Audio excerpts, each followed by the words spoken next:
Hi friends, welcome to my channel. This is Ishwar. You're watching Study with Ishwar YouTube channel. నా ఛానల్లో previous papers ఉంటాయి శాతవాహన యూనివర్సిటీవి. So please share with your friends and subscribe to my channel. వీడియోకి వెళ్ళే ముందు please like the video and subscribe to my channel. Okay, second semester unit 2 ఇది 8th LAQ. ఓకేనా, ఈ వీడియోలో నేను 8th and 9th LAQ explain చేస్తాను. వీడియోని స్కిప్ చేయకుండా చూడండి. ఫస్ట్ 8th క్వశ్చన్ చూడండి. If rupees 10,000 is invested at 6% per Yanam. ఓకేనా, ఇక్కడ 10,000 అనే అమౌంట్ని ప్రిన్సిపల్ని ఇన్వెస్ట్ చేసిండు. ఎక్కడ అంటే 6% పర్ యానం అన్నట్టు. Find what amount has accumulated after 6 years. After 6 years, if interest is compounded annually, quarterly, continuously. ఇప్పుడు ఈ మనం 3 కనుక్కోవాలి. యాన్యువల్లీ ఎంత అవుతుంది అమౌంట్, అండ్ క్వార్టర్లీ ఎంత అవుతుంది అమౌంట్, అండ్ కంటిన్యూస్లో ఎంత అవుతుంది అమౌంట్ అనేది మనం కనుక్కోవాలి. ఇప్పుడు ఫస్ట్ ఏం చేయాలంటే సొల్యూషన్ ఇచ్చినే రాసుకోండి. Given principal P. ప్రిన్సిపల్ అంటే ఇక్కడ అమౌంట్, ఇక్కడ చూడండి 10,000, ఇది ప్రిన్సిపల్ అన్నట్టు 10,000 done. Rate of interest R. R ఎంత ఇచ్చిండు ఇక్కడ 6% ఇచ్చిండు కదా, 6% పర్ యానం కదా. ఇక్కడ చూడండి క్వశ్చన్లో 6% పర్ యానం. ఇదేంటిది రేట్ ఆఫ్ ఇంట్రెస్ట్ అంటే 6%ని మనం 6/100 ఇక్కడ రాసుకోవచ్చు. పర్సెంటేజ్ అంటే 1/100, 6 ఉంది కాబట్టి 6/100. ఇక్కడ టైం పీరియడ్ ఎంత ఇచ్చిండు, అక్యుములేటెడ్ ఆఫ్టర్ 6 years అని ఇచ్చిండు. అంటే time T is equals to 6 years అన్నాడు కదా, దాన్ని టైంతో మనం మెన్షన్ చేస్తాం. T is equals to 6. ఇప్పుడు ఇచ్చినవే కదా, మనం ఏం చేయాలి, ఇక్కడ ఏం కొనుక్కోమన్నాడు, after 6 years if interest is compounded. Interest అనేది యాన్యువల్ అయినప్పుడు అమౌంట్ ఎంత పడుతుంది, అండ్ క్వార్టర్లీ అయినప్పుడు ఇంట్రెస్ట్ అండ్ అమౌంట్ ఎంత పడుతుంది, కంటిన్యూస్లీ అయినప్పుడు ఎంత పడుతుందని మనం సాల్వ్ చేయాలి. ఫస్ట్ యాన్యువల్లీ చూద్దాం. యాన్యువల్లీకి ఫార్ములా వచ్చేసి A is equals to P of 1+r whole power T. ఇది యాన్యువల్లీ ఫార్ములా. ఓకేనా, యాన్యువల్లీ కాంపౌండెడ్ యాన్యువల్లీ కనుక్కోవడానికి ఫార్ములా ఇది. ఇప్పుడు A is equals to P value ఎంత వచ్చింది మనకి, ఇక్కడ పి వాల్యూ ఎంత ఇచ్చిండు 10,000 1 ప్లస్ ఇక్కడ ఆర్. ఆర్ అంటే ఏంటి 6%, అంటే ఆర్ ఈజ్ ఈక్వల్స్ టు ఎంత 6/100. ఆర్ ప్లేస్లో 6/100ని సబ్స్టిట్యూట్ చేశాను. హోల్ పవర్ టీ అన్నాడు, అంటే టీ వాల్యూ ఎంత ఇచ్చిండు ఇక్కడ 6 ఇచ్చిండు కదా, 6ని సబ్స్టిట్యూట్ చేశాను. ఇప్పుడు ఇక్కడ ఏం చేయాలంటే ఎల్సిఎం చేయండి. నెక్స్ట్ స్టెప్లో ఎల్సిఎం చేయండి. 100 అనేది మొత్తం ఎల్సిఎం చేసి ఇక్కడ 1 ఉంది కదా, దీనికి 100 మల్టిప్లై చేయండి. 100 × 1 అంటే 100 + 6 హోల్ పవర్ 6.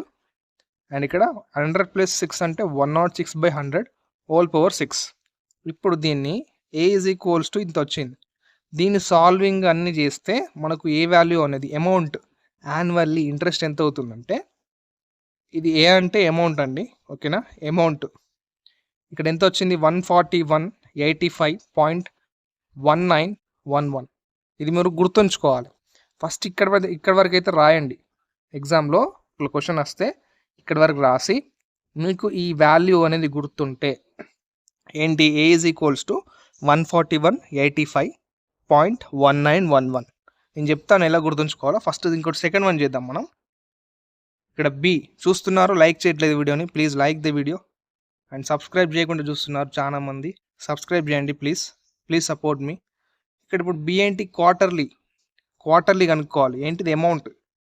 ఇక్కడ A is equals to, A అంటే చెప్పాను అమౌంట్ అని, A is equals to P of 1+r/k whole power KT.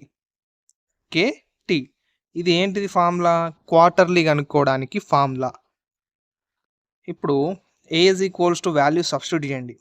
P is equals to 10,000 ఇచ్చిండు, 1 ఉంది కాబట్టి 1 ప్లస్ ఇక్కడ ఆర్ అంటే ఏంటి 6/100 ఇంటూ ఇక్కడ కే ఉంది డినామినేటర్లో, అంటే అందుకే 1/k పెట్టాను. హోల్ పవర్ కే అంటే ఇక్కడ కే వాల్యూ 4 అనుకోండి. K is equals to 4 into T ఎంత ఇచ్చిండు, టైం పీరియడ్ ఎంత 6 years కదా, కాబట్టి టీ వాల్యూ 6. ఇప్పుడు ఇక్కడ కూడా k ప్లేస్లో 4ని సబ్స్టిట్యూట్ చేయండి. 4 ఇంటూ 100 6/4 ఇంటూ 100 హోల్ పవర్ ఇక్కడ 4 ఇంటూ 6 అంటే 24. ఇప్పుడు దీన్ని ఏ ఈజ్ ఈక్వల్స్ ఇంత వచ్చింది కదండి, దీన్ని సాల్వ్ చేస్తే మనకు ఏ వాల్యూ అనేది 142.95.0281. ఇక్కడ మీరు ఈజీ గుర్తుంచుకోవచ్చు. ఇక్కడ చూడండి, ఇక్కడ మనకు యాన్యువల్లీ అమౌంట్ ఎంత వచ్చింది 141.85 పాయింట్. ఇక్కడ చూడండి 142.95. ఇక్కడ ఒక్కసారి జూమ్ అవుట్ చేస్తాను, ఒకసారి చూడండి. ఇక్కడ గమనించండి, ఇక్కడ 141.85, ఇక్కడ 142.95, ఇక్కడ 85, ఇక్కడ 95. ఇది గుర్తుంచుకోవచ్చు మీరు ఈజీగా. ఈ పాయింట్ తర్వాత 2 నెంబర్లు గుర్తుంచుకోండి చాలు. ఇప్పుడు కంటిన్యూస్లీ కనుక్కున్నాం మనం. కంటిన్యూస్లీ కనుక్కోవాలంటే A is equals to PE power RT, ఇది ఫార్ములా. ఇప్పుడు A is equals to P value ఎంత 10,000 ఇంటూ E పవర్ R అంటే ఏంటిది 6/100, T అంటే ఏంటిది మరి వాల్యూ 6 years, 6 T వాల్యూ 6. ఇక్కడ 6 ఎంత 36/100, E పవర్ 36/100 వచ్చింది. ఇప్పుడు ఇక్కడ ఏ వాల్యూ ఎంత అవుతుంది అంటే ఇక్కడ సాల్వింగ్ చేస్తే 143.33.2941. ఇక్కడ గమనించారా, ఫస్ట్ మనకు యాన్యువల్లీ వాల్యూ ఎంత వచ్చింది ఇక్కడ చూడండి. యాన్యువల్లీ అమౌంట్ ఎంత వచ్చింది 141. ఇక్కడ చూడండి క్వార్టర్లీ ఎంత వచ్చింది 142. ఇక్కడ చూడండి 143. ఇలా మీరు గుర్తుంచుకోండి, ఓకేనా. సాల్వింగ్ చేస్తే బాగా మెథడ్ బాగా వస్తుంది, కాబట్టి ఇలా మీరు వాల్యూస్ అనేది గుర్తుంచుకోండి. ఇది మనం అదేంటిది క్యాల్కులేటర్ పట్టుకపోతే చేయొచ్చు, కానీ ఈ మ్యాథ్స్ ఎగ్జామ్కి క్యాల్కులేటర్ పట్టుకొని పోనీయరు. ఓన్లీ స్టాటిస్టిక్స్ ఎగ్జామ్ అండ్ ఇది బీకామ్లో ఉంటుంది అండి, బిజినెస్ స్టాటిస్టిక్స్ అనేది, వాటికి మాత్రమే క్యాల్కులేటర్ అనేది అలౌ చేస్తారు. కాబట్టి ఇది మీరు డైరెక్ట్గా గుర్తుంచుకొని రాసేయండి, వాళ్ళు మార్క్స్ అనేది అలౌ చేస్తారు. ఓకే, ఇప్పుడు ఇది ఇక్కడ ఎండ్ అండి. ఇప్పుడు ఈ 8th క్వశ్చన్ అనేది ఎండ్ అయిపోయింది. ఓకే, ఇప్పుడు 9th క్వశ్చన్ చూద్దాం మనం. ఈ 9th క్వశ్చన్ అనేది జాగ్రత్తగా వినండి. 9th క్వశ్చన్ షార్ట్ క్వశ్చన్కి అడగచ్చు, లేకుంటే ఒకవేళ లాంగ్ క్వశ్చన్ కూడా ఇవ్వచ్చు. ఇది 9th క్వశ్చన్ అనేది షార్ట్కి కానీ లాంగ్ కానీ అడగచ్చు. ఓకే, ఇంతకుముందు చెప్పిన 8th క్వశ్చన్ కానీ కంపల్సరీ లాంగ్కే వస్తుంది ఒకవేళ అడిగితే, అది కంపల్సరీ ప్రాక్టీస్ చేయండి. ఇక్కడ సేమ్ అండి. ఇప్పుడు how long does it take for a given amount of money to double at 6% per Yanam compounded. ఎప్పుడు యాన్యువల్లీ అయినప్పుడు ఎంత, కంటిన్యూస్లీ అయినప్పుడు ఎంత అమౌంట్. ఇక్కడ అమౌంట్ ఇవ్వలే, ప్రిన్సిపల్ ఇవ్వలే, ఓకేనా. ఇక్కడ మనీ, ఇక్కడ టైం కూడా ఇవ్వలేదండి, టీ ఇవ్వలేదు, పి ఇవ్వలేదు, అమౌంట్ కూడా ఎంత ఇవ్వలేదు. కానీ ఇక్కడ మనీ డబుల్ అన్నాడు. ఇక్కడ చూడండి, for a given amount of money, ఇచ్చిన money to double at 6% per annum, double అవుతుందట. ఇప్పుడు మనం చూద్దాం. ఇక్కడ గివెన్ ఇచ్చింది రాసుకోవాలి కదా. ఫస్ట్ ఇచ్చింది ఏంటంటే రేట్ ఆఫ్ ఇంట్రెస్ట్ ఇచ్చిండు, R = 6% అని. ఈ 6% మనం 6/100 లెక్క రాసుకోవచ్చు. అండ్ ఇక్కడ మన let the principal be P అనుకోండి, P ఇవ్వలేదు కదా ప్రిన్సిపల్, డన్. అండ్ అమౌంట్ కూడా ఇవ్వలేదు కాబట్టి అమౌంట్ BA అనుకోండి. ఇక్కడ ఏంటంటే ఇక్కడ క్వశ్చన్లో ఏమన్నాడు చూడండి, అమౌంట్ మనీ డబుల్ అన్నాడు. ఇక్కడ చూడండి, the amount of money is doubled. అంటే అమౌంట్ అంటే దేంతో డినోట్ చేస్తాం, ఏతోని కదా. ఇక్కడ అమౌంట్ BA అనుకున్నాం. A = 2P అవుతుంది. డబుల్ అన్నాడు కదండి, డబుల్ మనీ అనేది డబుల్ అవుతుంది. ఇక్కడ ప్రిన్సిపల్ అనేది మనీ, ఓకే, ప్రిన్సిపల్ అనేది మనీ, దాని డబుల్ అయింది 2P. ఇది బాక్స్ కొట్టండి. అండ్ ఇప్పుడు యాన్యువల్లీ కనుక్కోమన్నాడు కాబట్టి యాన్యువల్లీ ఫార్ములా వేసుకోండి. A = P of 1 + R whole power T. ఇప్పుడు ఏ వాల్యూ ఎంత, ఇక్కడ 2P కదా. ఇక్కడ చూడండి 2P, ఏ ప్లేస్లో 2P = ఇక్కడ P ప్రిన్సిపల్, మనకు ప్రిన్సిపల్ వాల్యూ ఇవ్వలేదు. P ఇంటూ 1 + R అంటే ఎంత ఇచ్చిండు 6/100 whole power T. T value కూడా, టైం పీరియడ్ కూడా మనకు ఇవ్వలేదు. ఇప్పుడు మనం కనుక్కోవాలి, T కనుక్కోవాలి, P కనుక్కోవాలి, A కనుక్కోవాలి, ఓకేనా. Amount, principal and time period ఎంతనో మనం కనుక్కోవాలి. ఇప్పుడు ఇక్కడ ఇది సాల్వింగ్ చేయండి, LCM తీసి చేస్తే ఇక్కడ లాస్ట్కి 106/100 వస్తుంది. ఇప్పుడు నెక్స్ట్ స్టెప్లో ఇక్కడ 2P = P ఉంది కదా, ఇక్కడ ఒక P, ఇక్కడ ఒక P గెట్ క్యాన్సల్ అవుతుంది. అండ్ 2 = 1.06 హోల్ పవర్ T వస్తుంది. ఇప్పుడు ఇందులో నుంచి సాల్వింగ్ చేస్తే మనకు లాగ్ అప్లై చేస్తే మనకి ఏమొస్తుందంటే T = 10 వస్తుంది. Okay, T = 10. ఇక్కడ p ఈజ్ ఈక్వల్స్ టు 1000 వస్తుంది value and a is equals to 3000 వస్తుంది. అమౌంట్ అనేది ఎంత 3000 అండ్ p ప్రిన్సిపల్ ఎంత money 10,000 t is equals to 10. ఇవి p ఉన్ను a మీరు గుర్తుంచుకోండి ఓకేనా. సాల్వింగ్ చేయొచ్చు కానీ ఇది మీకు అంటే ఈ క్వశ్చన్ వస్తుందో రాదో అని డౌట్తోనే చెప్తున్నాను. ఇది గుర్తుంచుకోండి చాలు. 8th క్వశ్చన్ మాత్రం కంపల్సరీ ప్రాక్టీస్ చేయండి, అది వచ్చే అవకాశం ఉంది. ఇది a ఈజ్ ఈక్వల్స్ టు 3000 అని, p ఈజ్ ఈక్వల్స్ టు 1000 అని అండ్ t వాల్యూ 10 అని గుర్తుంచుకోండి, అంతే చాలు. ఇప్పుడు ఇక్కడ b కనుక్కోమన్నాడు, కంటిన్యూస్లీ అని కనుక్కోవాలి మనం. ఇప్పుడు a is equals to p e power rt, ఇది continuously formula. a is equals to p into e power rt. ఇప్పుడు వాల్యూ సబ్స్టిట్యూట్ చేయండి. ఏ వాల్యూ ఎంత మనకు ఇక్కడ ఎంత వచ్చింది అమౌంట్ 3000, p ఎంత 1000 into e power rt, r నట్లే ఉంచి 10 ఎంత అండి 10. ఇక్కడ r అంటే 6/100 ఇచ్చండి కరెక్టే.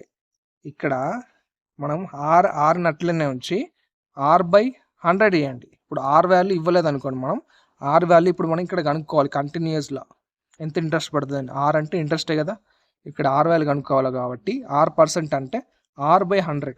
ఇక్కడ t వాల్యూ ఎంత ఇచ్చిండు, ఎంత వచ్చింది మనకు 10 వచ్చింది, 10r/100. ఇప్పుడు ఈ 1000 ఉంది కదండి, 1000 3000కి పంపించేస్తే డినామినేటర్ అయ్యి క్యాన్సిల్ అవుతాయి zeros. Is equals to e power 0.1 into r. ఇది సాల్వింగ్ చేస్తే మనం 0.1 వస్తుంది ఇంటూ r ఉంది కాబట్టి r. ఇక్కడ 3 is equals to e power 0.1 into r. ఇప్పుడు బోత్ సైడ్స్ అప్లయింగ్ లాగ్ ఈ అప్లై చేస్తే బోత్ సైడ్ ఇక్కడ చూసుకోండి, లాగ్ ఈని అప్లై చేశాను. లాగ్ ఈ 3 ఈజ్ ఈక్వల్స్ టు ఇక్కడ లాగ్ ఈ ఇక్కడ ఈ క్యాన్సిల్ అవుతాయి. ఇప్పుడు పవర్ ఉన్నది ఏంటిది 0.1 ఇంటూ r వస్తుంది, 0.1 ఇంటూ r. ఇప్పుడు మనకు కావాల్సింది ఏంటి r వాల్యూ, అంటే రేట్ ఆఫ్ ఇంట్రెస్ట్ కావాలి కదా కంటిన్యూస్లీ అయినప్పుడు. r ఈజ్ ఈక్వల్స్ టు ఈ 0.1ని లాగ్ ఈ పవర్ 3కి పంపించేస్తే ఇలా వస్తుంది r వాల్యూ. సాల్వింగ్ చేస్తే మనకు r ఈజ్ ఈక్వల్స్ టు 10.9861%, 10.9861%. ఇది మీరు గుర్తుంచుకోవాలి. ఇక్కడ దాకా రాసినా కూడా మీకు వాళ్ళు మార్క్స్ అనేవి వేస్తారు, డోంట్ వరీ. ఈ వాల్యూ గుర్తుంచుకో రాయకపోయినా ఏం ప్రాబ్లం లేదు. ఈ r ఈజ్ ఈక్వల్స్ టు ఇక్కడ దాకా అయితే రాయండి. ఒకవేళ మీకు వాల్యూ గుర్తుంటే అది కూడా రాయండి. 10 గుర్తుంచుకోండి, ఈ పాయింట్ తర్వాత గుర్తుండకుండా ఏం కాదు, r ఈజ్ ఈక్వల్స్ టు 10 అని పెట్టండి. Okay, thank you for watching my video. ఇది యూనిట్ 2 అనేది ఎండ్ అయిందండి. ప్లీజ్ వెయిట్, నేను ఒక ముఖ్యమైన విషయం చెప్తాను. ఇక్కడ యూనిట్ 2 అనేది ఎండ్ అయిపోయింది. 9 ఇంపార్టెంట్ క్వశ్చన్స్ నేను ఎక్స్ప్లెయిన్ చేశాను. ఇప్పుడు నెక్స్ట్ నేను సెకండ్ సెమిస్టర్ వాళ్ళకు యూనిట్ 3 అనేది స్టార్ట్ చేయబోతున్నాను, LAQ ఎక్స్ప్లెనేషన్. ఈ యూనిట్ 3లో ఏంటంటే ఒక మెథడ్ ఉంటుందండి. ఏంటిదంటే అది undetermined coefficient method of undetermined coefficient method. అది ఏంటంటే కంపల్సరీ క్వశ్చన్ పేపర్లో ఉంటుంది. క్వశ్చన్ పేపర్లో ఈ మెథడ్ గురించి కంపల్సరీ అడుగుతాడు, క్వశ్చన్ కంపల్సరీ ఉంటుంది కాబట్టి ఖచ్చితంగా యూనిట్ 3 మొత్తం నేను చెప్పిన క్వశ్చన్స్ అన్ని ప్రాక్టీస్ చేయడానికి ప్రయత్నించండి. ఓకే, కంపల్సరీ అలాగే ఒక క్వశ్చన్ దిగుతుంది, మీరు క్వశ్చన్ అటెంప్ట్ చేస్తారు. అండ్ నేను ఇవన్నీ అయిపోయిన తర్వాత షార్ట్ క్వశ్చన్స్ కూడా నేను అప్లోడ్ చేయడానికి ట్రై చేస్తాను. మీ సపోర్ట్ ఉండాలి నాకు. So please like the video and ఏమైనా కామెంట్లో తెలియజేయండి ఏమైనా డౌట్స్ ఉంటే. Thank you.